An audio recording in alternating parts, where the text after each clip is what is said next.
অনেকদিন আগের কথা। এক গ্রামে এক গোয়াল বসবাস করত। সে প্রতিদিন গরুর দুধ দিয়ে দই বানিয়ে বাজারে বিক্রি করে তার সংসার চালাতো। একদিন রাতে এক শিয়াল আসলো গোয়ালের বাড়িতে এবং দেখলো অনেক দই সাজিয়ে রাখা আছে। শিয়াল সব দই খেয়ে পালিয়ে গেল। পরের দিন সকালে গিন্নি গিন্নি তাড়াতাড়ি আসো, দেখো আমাদের দইগুলো কি হলো। গোয়ালের গিন্নি আসলো এবং বলল, হায় হায়, আজ তো দেখছি সব শেষ। এখন আমাদের কি হবে গো? বলে গোয়ালের গিন্নি কান্না শুরু করে দিল। কান্না করে কি করবে গিন্নি, আমাদের জানতে হবে কে বা কারা দই খেয়ে গেল। আজ রাতে পাহারা দেব, কে দই খায় দেখব। কথা মতো সেই দিন সন্ধ্যাবেলায় গোয়াল আর গোয়ালার গিন্নি দইয়ের কাছে শুয়ে থাকলো। কিছুক্ষণ পর শিয়াল এসে দেখলো গোয়ালা আর গোয়ালার গিন্নি দই পাহারা দিচ্ছে। তাই দেখে শিয়াল বলল, ও, গোয়ালা দেখছি আজ পাহারা দিচ্ছে, কিন্তু মজাদার দই তো খেতেই হবে। দেখি গোয়ালা কতক্ষণ জেগে থাকে। রাত গভীর হতেই গোয়ালা ঘুমিয়ে পড়ল। সেই সুযোগে শিয়াল এসে চুপি চুপি দই খেয়ে চলে গেল। পরের দিন সকালে ঘুম থেকে উঠে দেখলো আজও তার দই নেই। তাই গোয়াল তখন মহা চিন্তায় পড়ে গেল আর গোয়ালার গিন্নি কান্না করতে থাকলো।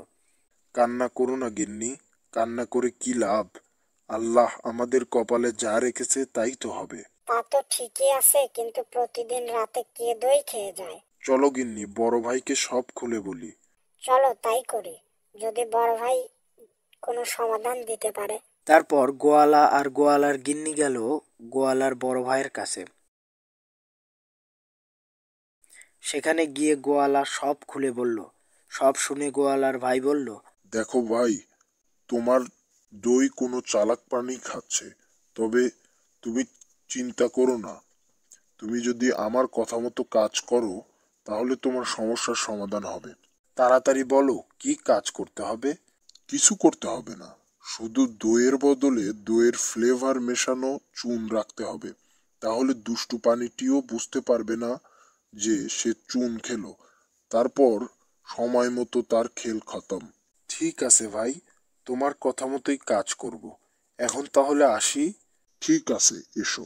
তারপর গোয়ালা ও গোয়ালার গিন্নি বাড়িতে গিয়ে সব কাসাতে দইয়ের ফ্লেভার মাখানো চুন রাখলো।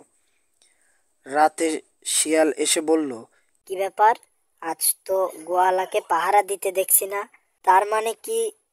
মানেটা নেব। যাই হোক বাবা, আমি দই খেতে এসেছি, দই খেয়ে চলে যাই। বলে শিয়াল সব দইয়ের ফ্লেভার মেশানো চুন খেয়ে নিল। তারপর সে গুহায় চলে গেল। গুহায় এসে শিয়াল বুঝতে পারলো সে আজ দইয়ের বদলে অন্য কিছু খেয়েছে। তারপর ধীরে ধীরে চুনের অ্যাকশন শুরু হতেই শিয়ালটি পেট ফুলে মারা গেল। এদিকে তার পরের দিন গোয়ালা দেখলো যে আজও তার দই নাই। তাই সে মনে মনে খুশি হলো, কারণ যেই খাক না কেন তাকে মরতেই হবে। তারপর থেকে শিয়াল আর কোনোদিন গোয়ালার দই খেতে আসলো না। গোয়ালা আগের মতো সুখে শান্তিতে বসবাস করতে লাগলো।